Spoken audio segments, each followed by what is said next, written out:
Liftoff in 3, 2, 1.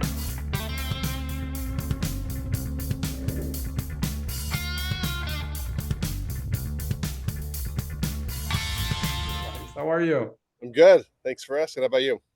Good. Happy New Year. Happy New Year, my friend. My friend, my brother, my family member, my trusted one. I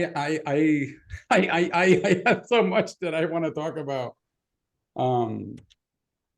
Let me get a clean sheet of paper. So, oh man, where do I start? So I wanna dive. I was thinking a minute ago, what would I want to talk to you about if somebody was listening, because the chances are is somebody will see this, Okay. and frankly, I don't care about that. I don't care that anybody sees things, and I don't care.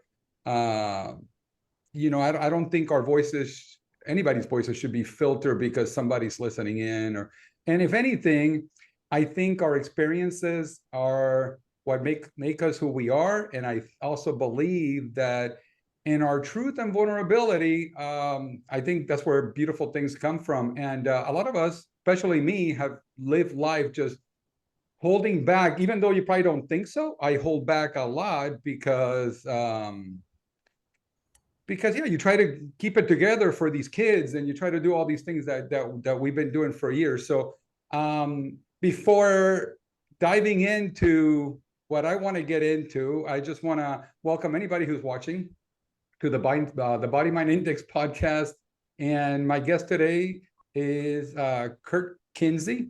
Oh, by the way, I'm your host, Jerry Pujals. If you don't already know that and you're new to this small little community that we're building, and we're early on, and part of the reason why I do this is to kind of share with people where I'm at in my journey, and hopefully it impacts something that you may be going through, and something that you can connect with, and we continue to build this community of people that not necessarily have to be like-minded thinkers, but people who have a curiosity to change and to self-improvement and things like that. So welcome, and thank you for being here. So Kurt Yuli Kinsey, known you for close to... I had hair, and you too. Yeah, we both had hair. You were married to my brother for many years. You guys adopted 2 babies. Yep. If I'm correct, I think you fostered first and then converted into an adoption. Babies who are now teenagers, deep into teenagehood. Yes, they are. And you're in it to win it, and you're doing the same wonderful job that you've always done. You're just at a different stage with them, and you're in the back nine, as they say. You're in the last run. Yeah, I can see you sighing. Yeah. And we've all been through that. So I know that you've been through challenging things, as probably anybody who's listening to has. And as you know that I have, we've all have had our scrapes, bumps, and bruises. Yep. And Susan and I, my wife and I, were really nervous because we love you so deeply. We're nervous for your health at one point, super nervous because of the level of stress you were carrying. Yep. At a certain stage in your relationship with my brother, and I know it was stressful for that didn't exempt him. He was carrying a lot of stress too, but you guys went through a lot, and we were always concerned about the level of stress that you carried, and I kind of thought maybe we start at that place where I think you came to a crossroad, right? Yep. And what was that like, and what was that like for you? Because you've made a lot of positive changes to stay healthy. Because you if nothing else, you have to be around for those kids. Right. And you have a lot of life left to live. Right. Well, that being said, because you guys were very instrumental in making me realize that there was a health issue there, and I wasn't accepting that. I was at my wit's end, and I know you were clearly in my house. You saw it, so you knew that something was about to break, and how that looked was we'll see. And I had gone through counseling for about a year when I had made the decision that I was going to live an unhappy life and stay for the kids. And because I went to decide whether I was going to stay or whether I was going to leave. And for those of you who are in relationships where you are made to be responsible, or you've let yourself take responsibility for making someone else happy, let me just say real clear, they've got to make them themselves happy. You cannot do it. And you may bust your rear end to the level where you're getting yourself sick trying to do so. But at the end of the day, whether you want to hear it or not, you cannot make somebody else happy. So you can make their life easier, but you cannot make someone else happy. And that's something that they've got to find within themselves. So we did choose to, well, we didn't, it wasn't a complete equal choice, but I did make the decision at one point in time that I had to leave. And I did. And that was hard on it. It was years and years of stress and court and custody battles and back and forth with kids. And it was a very, very difficult thing. And all you can do is show up every day and do the best that you can and be for the kids. Try to make this your issues with your husband, wife, partner, not their issues, because they have nothing to do with it, and move on and do the best thing. But I also say that I think, I wound up having pretty serious heart issues later, even after all this stuff was resolved. And I think this stuff all stores up in your body. Um, these things weren't built in a day, and it's all built up. And even if you make some changes, you're still going to have the consequences of your past, so I wound up having 6 stents put in. I had 95% blockage, and I'm very lucky to be sitting here in front of you today. So today I was blessed to be able to find somebody that I fell in love with and marry, and he's been a great stepdad for the boys. Jerry, you know him well, and he truly does love them very, very much, and that's a beautiful thing. And both of us have been on a bit of a health journey, and so in the last 8-9 months, I've lost 26 pounds. I'm working out. I've gained a lot of muscle mass. That's become, my physical health has become very important to me, and I'm doing the things that are necessary to keep going so that I like you said, I've got to be here for those kids, and no one else is going to take that responsibility. So I've got to do it, and I've got to be physically and mentally fit and up for the challenge. Can we pause on that for a second? I'm curious. We talked about it a little bit the other day, but I'd like to dive a little deeper into how you cope with your environment, because I know that Jason's gone through his own journey, and he's lost a ton of weight. He's doing so much better than when I first met him. Yep. But I still see that, your environment is not necessary, because Jason is such a good cook. Yeah. When I say good, I mean in terms of flavor. Comfort foods. That guy, I think everybody knows what that means. yeah. So I will not be coming over to dinner anytime soon. I promise you that. I will come over. I'll stay over, but I'll have my own section. On It's the funny table. you say that, because on my brother, I haven't seen him for years, and he just visited here. He moved to Florida, and he brought his new girlfriend out here, and she is a Southern belle, so she's from Mobile, Alabama, and she was making the comment that she came here for New Year's, Christmas and New Year's, and she did not have a chance to have her black-eyed peas. And if you're from the South, you have to start the new year with black-eyed peas. And so Jason took the bull by the horns and said, oh, well, since you're here, I will make you a Southern comfort dinner. And it was. So it was smothered chicken and gravy, his black-eyed peas, collard greens with ham hock, macaroni and cheese that was so cheesy and buttery that you wouldn't believe. It was just... Well, wasn't it that time that we all went together? We went snow skiing, and he cooked for us. And I think we said we wanted a vegan meal because Mhm. I think Sierra wanted to eat vegan, Yeah, or and right. he whipped up, I mean, a huge smorgasbord of vegan Yeah. plates, but not anywhere did any of those items suggest we were eating health food. Right. Exactly. Exactly. Yeah. Yeah, you Exactly. know. So yeah, that's basically the bottom line. That's what I wanted to kind of dive into. How do you cope with that? How do you cope with when you open your refrigerator? What does your refrigerator look like these days? I'm curious. Well, um, so the kids don't like to eat healthy. I think that's part of a teenage rite of passage. It's just what it is.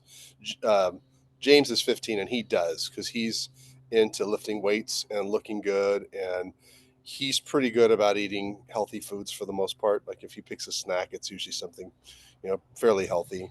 And then the other one, my 17-year-old, turns away with anything that's a vegetable or a fruit, or if it's not a chip or a cookie or you know he's that way. So, and I do like to bake, and so that stuff's around as well. So, but for me, I don't know what mindset changed, but I don't crave the sweets as much as I used to, and that was probably my biggest downfall, I would say. But like, so we work from home.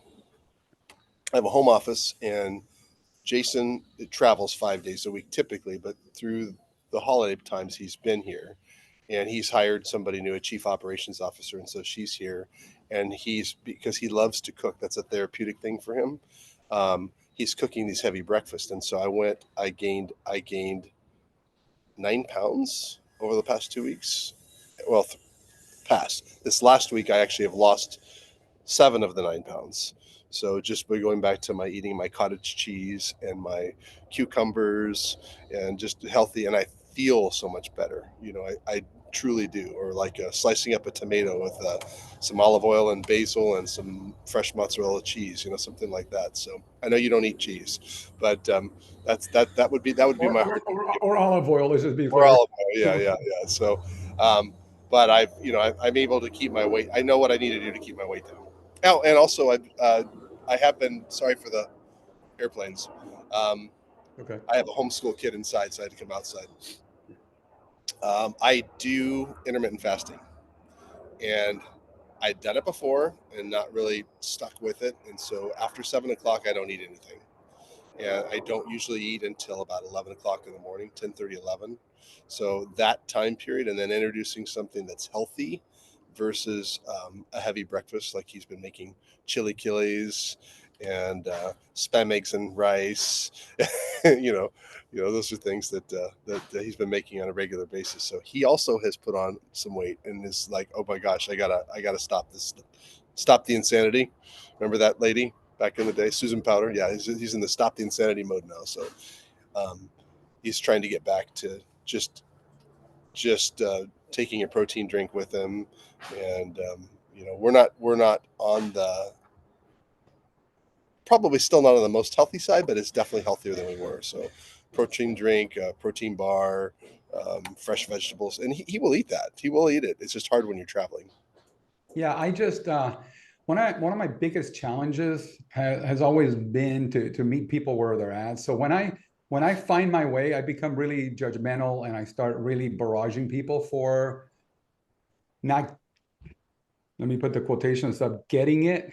Yeah, My fingers in the screen, not getting it. rabbit ears. Yeah, and it's really easy for me to go down that path of want to grab somebody by their shoulders and shake them and say, God dang it, come on, man. You got, I'm referring more to Jason than to you because Jason, like me, has struggled more with weight issues than you have. I've known you for a long time, and your fluctuations, maybe they're 10, 20 pound fluctuations, but I don't, correct me if I'm wrong, they're not huge fluctuations, you know? So you've always have found a way to stay within the safety bumper, so to speak. Those little bumpers they put in the bowling alley that keeps the Yeah, ball on the right wing. However, it boggles my mind that somebody that hasn't struggled with weight like I have or like Jason have, then it showed itself elsewhere through through, what you went through with stress and your heart and other things that kind of really tell all of us that the way we live our life matters, and that taking care of ourselves is such a big piece, because if we don't take care of this one body that we have, we're not good for anybody. And I'm sure you felt that if health starts to go down, nothing else really matters. I mean, it's game over. Yeah, exactly. And it's honestly, Jerry, you are probably one of the most focused persons I've ever met in my entire life. And my dad was that way too. So he had the, believe what anything, set your mind to anything and believe it, you're going to achieve it. And, I'll never forget the first year you started real estate and you said, I'm going to sell 52 houses. I'm like, all right, brother, that's a great goal. It's taken me, 9 years to be able to get to that point, and quite frankly, I didn't like the amount of stress and the busyness I got to when I got to 52 houses. But then the next year you went to 100 and whatever. You can make a decision. When you make a decision, you do it, and you're accountable for it. And the accountability for me has been a challenge in my life, in my business life, in my personal life, because I don't want to be accountable, and so. But going back to our what I said earlier is that there are consequences for our actions, and they may not happen immediately, but they build up over time, and that goes with health, relationships, all of those things. And as you get older, it all starts to manifest. All those things that we never dealt with, all that stuff, it all comes out at some point, And if it doesn't, it kills you. It eats up at your inside. So. That's I'm a real good barrier. Let's not face confrontation. I don't want to argue.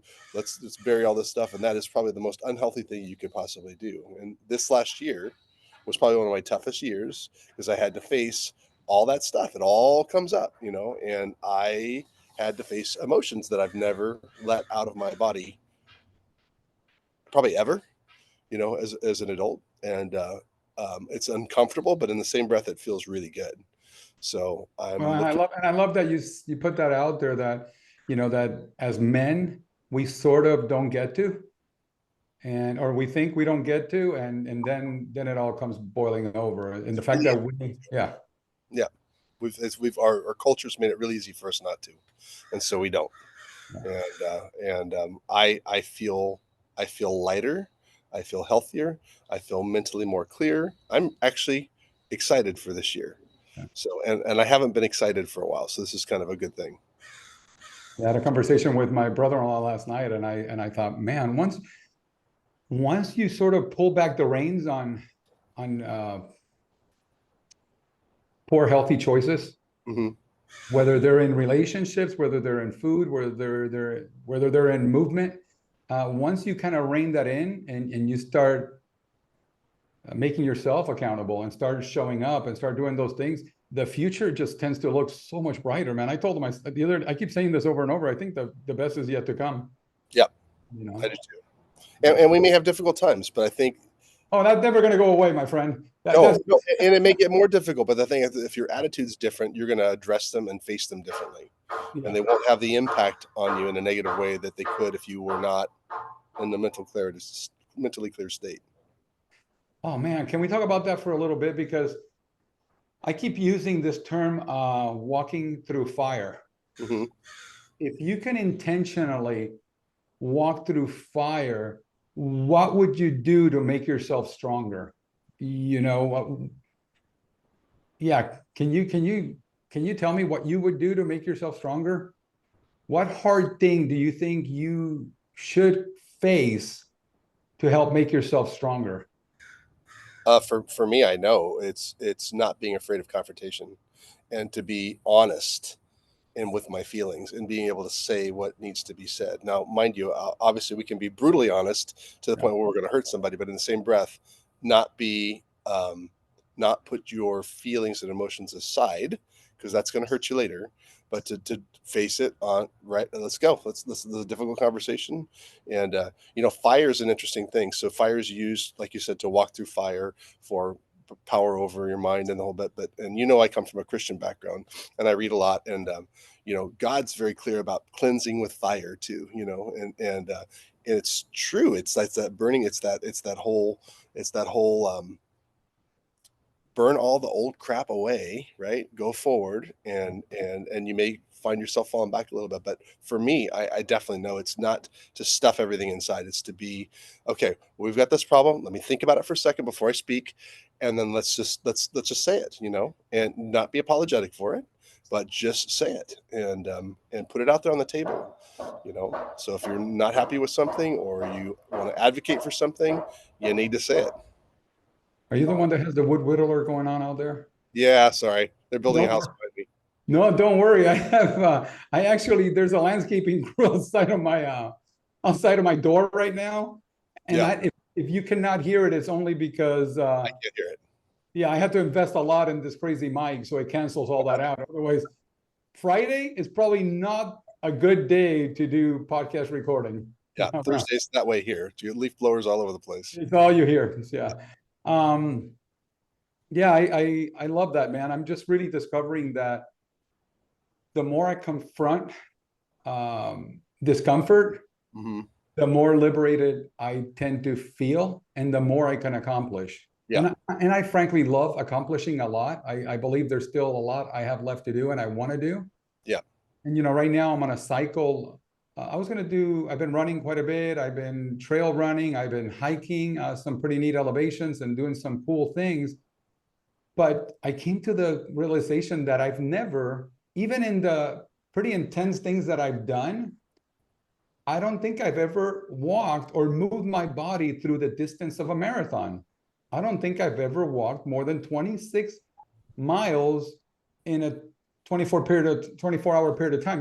When I attempted Whitney 5-6 months ago, I probably did 20 something miles, 21, 22. It was an 18-hour effort. Yeah.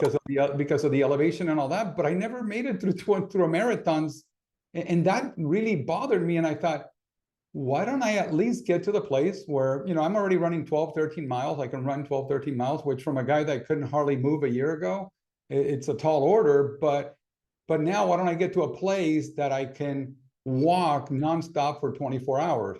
So now what I'm doing is I'm working up this cycle. This week is my cycle 1, where Tuesday, Thursdays, and Saturdays are my walking days. This week I started with the 3-hour walk on Tuesday. Yesterday I did a 4-hour walk, and tomorrow I'm going to shoot for 5 or 6 hours. And then for 4 weeks, I'll wrench that up every week. Then I'll do a recovery, 4 or 5 day recovery. Then I'll start another 4-week cycle. And my goal is in the cycle of three blocks of 4 weeks. So a little bit over 12 weeks, I want to do my 24-hour walk. And people ask me, what that sounds crazy. Why do you do that? And I like to answer why I do that. I do that because I know that life will present itself with things that are a lot more challenging than that. And the more I walk into that rather than away from that discomfort, the more prepared I am for what life has to bring, which is always going to be beautiful things, great moments, great memories, but then it's always going to be followed by hard times, right? And a lot of my hard times and how they've been, and how deep the well goes. But we've always come out alive, till the day comes that we don't. So I really want to challenge people, and you too, man. I really want to challenge you to really stay on course with staying on that path of confronting that discomfort, of confrontation. And I think you're right. I don't think confrontation has to be negative or violent. I think confrontation just means truthful and vulnerable. That's something that I always thought I was honest, but I have been dishonest in what I say because I don't want to say it. So by not saying it, then I'm dishonest with my emotions and my feelings. And so that was on my burn list that I got rid of. I made my list of all the things from 2023 that I wanted to get rid of. And that dishonesty, that's what it was regarding, was on that list. And I burned it. It was it's my burn bitch list for 2023. Now I've been married to Jason. That's what it comes out. He's extra. He's Diva-ish. He's Diva-ish, exactly. Yeah. This diva-ish a thing? He's full diva. He's full diva. Yeah, he's full diva. Who are we Yeah. kidding? So, but he uses the same principle for his business too, with the mind over batter and all the mental things as coaching in the pitching industry. So a lot of this stuff is very much the same. So I am going to continue to challenge myself on my diet and my workouts. I have no desire to run a marathon. That's just not something I need to do for myself. But I'm going to continue to challenge myself on the physical realm. And I have not been 215 pounds for 35 years probably. And so I got down to 223 and then I popped back up. I've been right around 225, 228. And I'm like, it's not that far. I can do this. Yeah. So I'm going to really focus on getting that to that point to see how that feels. And then just kind of be in it for a while. Oh, I think it's wonderful. I'm sure you're going to feel just really good. I would think so. Yeah. Yeah. And going back to walking through fire, for me, it doesn't have to be, for me, it's not even, it doesn't have to be a physical thing. It's exactly what you're referring to, which is whatever that discomfort, whatever causes any discomfort is how do you make a choice to walk into it? And you and I were talking about 2024 and what do things look like going into this year and what are we going to embrace? And I think that's just a wonderful thing to embrace is, for some people it's cleaning out their cupboards. If cleaning out your cupboards feels really uncomfortable because you don't like throwing away food because you're of a school that throwing away food is throwing away money. Right. I also have to respect that for people, a box of mac and cheese is the difference between eating and not eating. So I get that. Yeah. So please don't text me that I'm being insensitive to people that can't afford it. But if you can't afford groceries or if you can afford to make a choice, then for some people, throwing something like that or donating it is walking through fire for them. Yes. I was a guest at a friend of mine's podcast. Her name is Chef AJ. She has a show called Chef AJ Live. She's got over 200,000 subscribers, and she has built a beautiful community of people who are like-minded thinkers in the realm of health and nutrition, and focusing on health span over lifespan.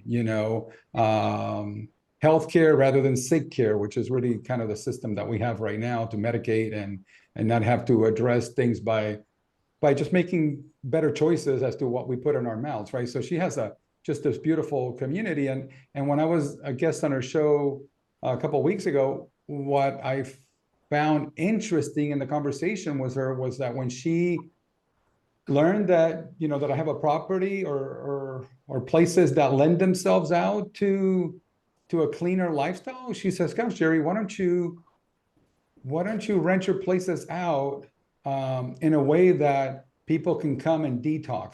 And I thought, boy, what a good idea would it be if there was a place out there that, I'm thinking of you and Jason, what would it be like if there was a place out there that was stocked, the groceries were done and it was stocked with nothing but healthy food.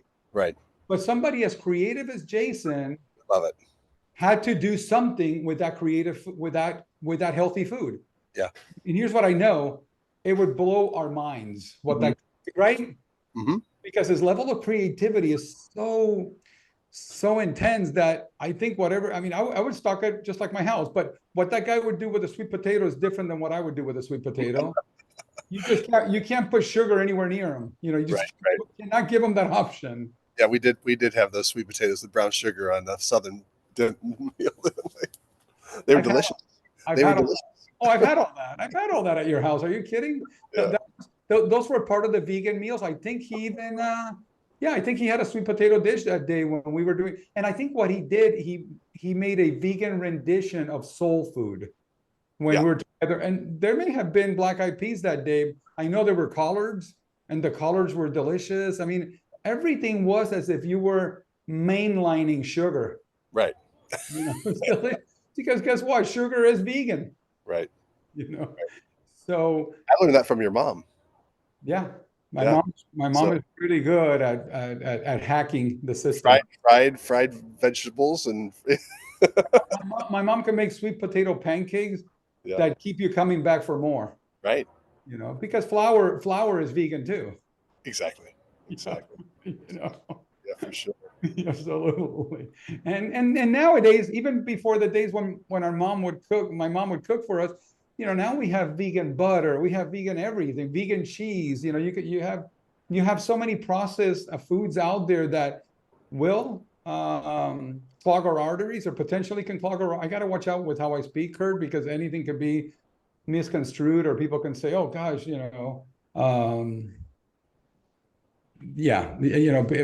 people hang on to even little words and throw them back at you. But Right. the fact of the matter is that there are a lot of unhealthy vegans out in the world. It's just a fact. You can't see it back here, but I've been, and we've had some rain, so I've got weeds growing and everything, but I'm cleared a whole area, and I'm really going to try very hard.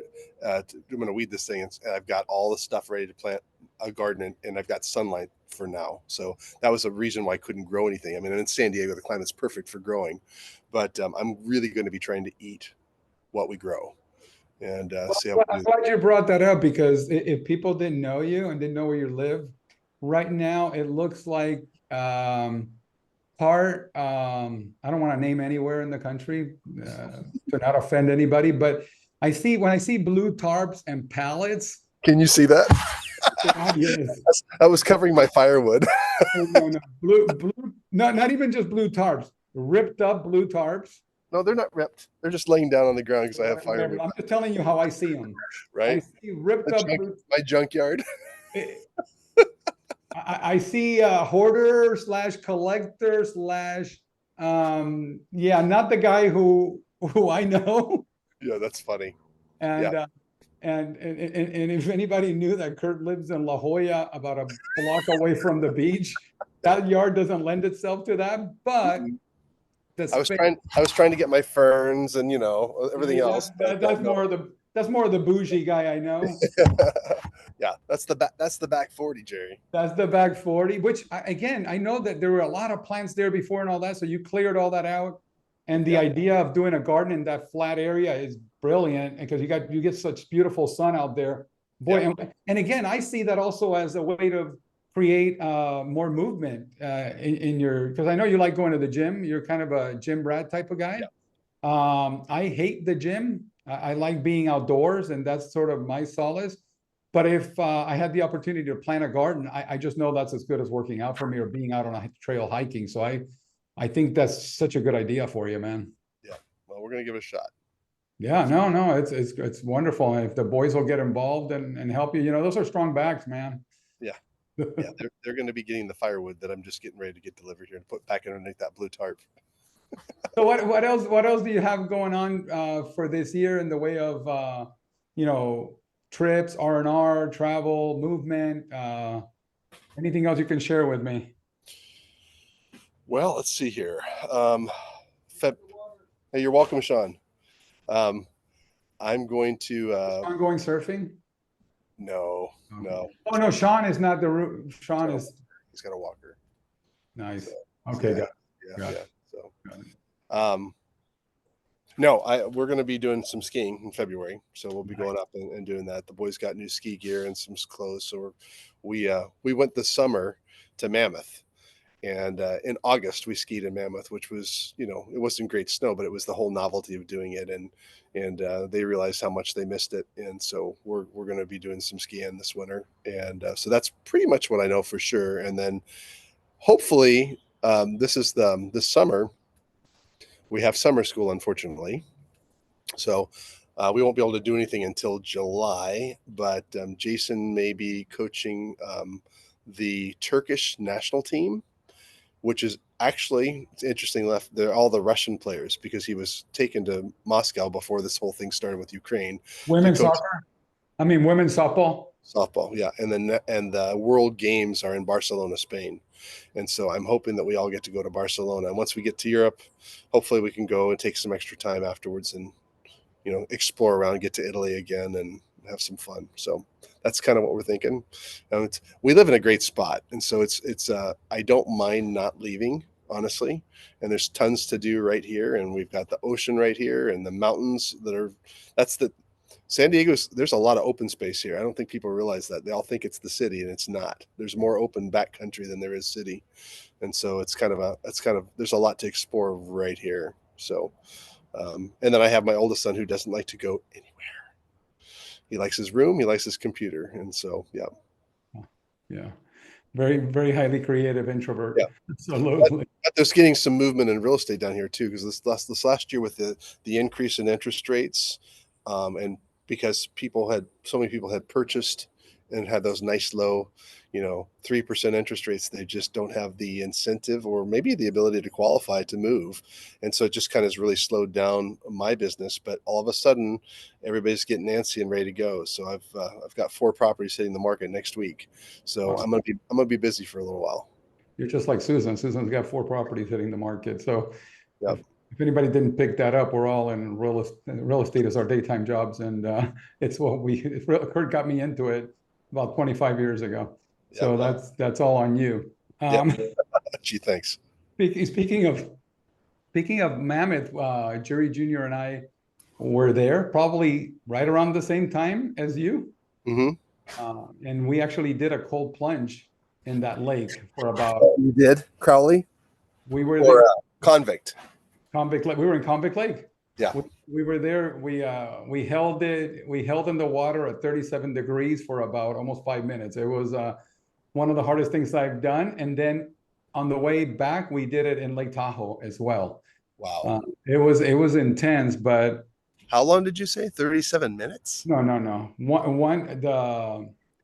The Convict Lake, I think I held about 4 or 5 minutes, and Lake Tahoe, I think I held about 3.5, 4 minutes. Okay. Yeah, it's brutal. At 37 would be. I'm like, I can't believe you did that. And in Lake Tahoe, what was hard about that plunge was that I was, on the shore, and the water in Tahoe, the water has movement. It's not a flat lake. It's almost like an ocean. Right. And when it's thrashing you around and moving you, it's like pins and needles breaking through your skin. Mm-hmm. But to say that it was therapeutic and good for mental well-being and mental clarity, if anybody is struggling with any kind of a mental issue or anything along those lines, it's super good. I mean, it's a wonderful feeling. Well, New Year's Day, is the polar bear plunge, and the beach was just packed with people getting into the ocean. Although I will tell you, it was an extremely warm day. It was beautiful out. So you have girls in bikinis and the whole bit. And I'm like, yep, it's January 2024. But the ocean was full of people trying to get in the water. Susan, that's what Susan did for New Year's Day. Susan said, I'm going to do a cold plunge. The swimming pool out here is not heated in the winter. So I think it was probably about 50 degrees in that. And 50 degrees is cold, man. That's colder than the ocean. So that's colder than the ocean. And I think that ocean over there is cold because I compare it to Hawaii, Caribbean, Hawaii, or Florida. So Susan went in. I have to send you the video. I recorded Susan going in. You've never seen anybody get out of the water so fast. Well, you're talking about, again, so cold plunges, it is very therapeutic, and I haven't done it. We don't have one at the gym that I go to, but we do have the sauna and the steam room, and it's taken me quite a while to work up to be able to sit in there for 20 minutes. That has made a big difference on the way I sleep, the way I breathe. Completely relaxes me when I'm out of there. Sometimes so much so that I need to take a nap by 3:00, but that's okay. 30 minutes. I'll give you an idea just to challenge you a little bit, because last year I did the sauna for about a year, and I was 20 to 30 minute guy, but primarily more, to be honest, more like 15 to 20 minutes. 20 minutes was probably my average. Yeah, and it became just right. 20 minutes, just I can lay down, relax, meditate, come out of there. But then what I did for a few weeks in a row, I would go for a cold shower right in the gym, like a freezing cold shower right afterwards, and held that for 3 to 5 minutes. And I'm telling you, try it one time and let me know. That. That's actually what I do. Since we don't have a cold plunge, that's exactly what I do. Doesn't it feel amazing? Yeah. Mm-hmm. Yeah, I feel like just everything comes off of you, all the weight, all the stress, everything just melts off of you. I just love doing that. Yeah, I don't look forward to it. It's not a fun thing to walk into a cold shower. Sorry, there was some hammering going on, so I muted myself. No, it's okay. We have like 4 houses right behind me that are being built, so one in a row. So it's like Yeah. I live in a very old neighborhood, but yep, everything's getting torn down and rebuilt. So Yeah, and I'm sure those houses that are built in your neighborhood probably sell for about $550,000 national average. you're right. That'd be nice. I think what is a flat lot out there go for? Yeah, if it's a tear down property. My back 40 here. This property is about 3.5 million. So just in my house is you've been at it's a 1,100 square foot 1949 simple 3-bedroom 2-bath house. And the next person would tear it down. 100%. 100%. There's no value in it. The house behind it you could see they bought that for 3 years ago for 2.4, tore it down. Tore it down. They're building one. It's on the market for 6.9. Yeah. So La Jolla is a real affluent area, but boy, it sure is special and beautiful. And there's a reason why it attracts the money that it attracts. It's just special. Well, COVID brought New York here. So no kidding. We never had New Yorkers here, and then they found it and they could work from here, and then they just moved. And a lot of San Francisco's moved here as well. Yeah. So they could telecommute. They don't need to be there anymore. Yeah.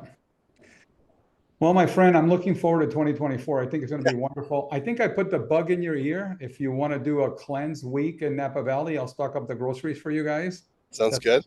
Kind of you and Susan need to go down to Joshua Tree because they do that down there. Huh. What do they do? They have exactly what you're talking about. They have the whole. Oh, that place that you stayed in Joshua Tree? I didn't stay there. I just know that they do it there. So if you go on Airbnb, okay. Yeah, that's a rock climbing spiritual, it's a get right in your head place.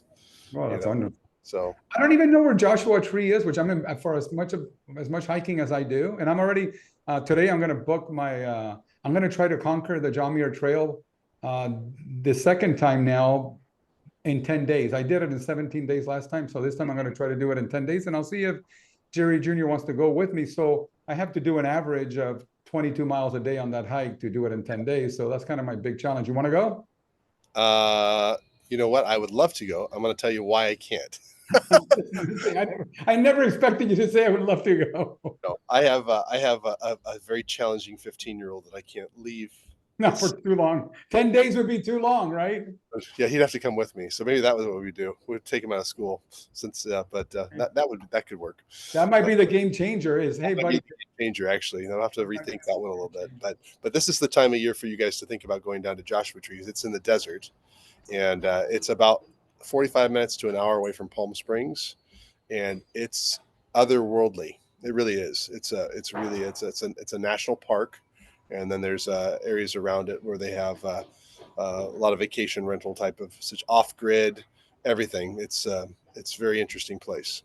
Well, I'll leave you with this. I just told Steve that I'm taking my Sprinter van back. Yeah.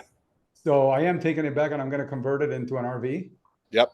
So yeah, and Susan and I plan on taking a month either in April or May this year to just travel the country.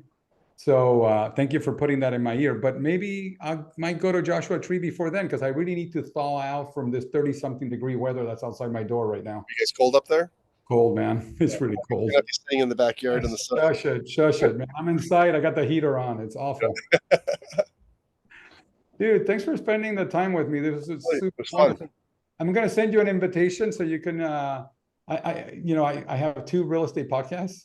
I have the Napa Real Estate channel, and I also have Primo Real Estate, and that one is East Coast, West Coast. So I'd love to get you in on a conversation with those. It'd be cool, and then you can use those for your business to put some bi-coastal stuff out there. Sounds good. You're amazing. All right. Have a great day. Happy New Year, everybody. Happy New Year. Bye.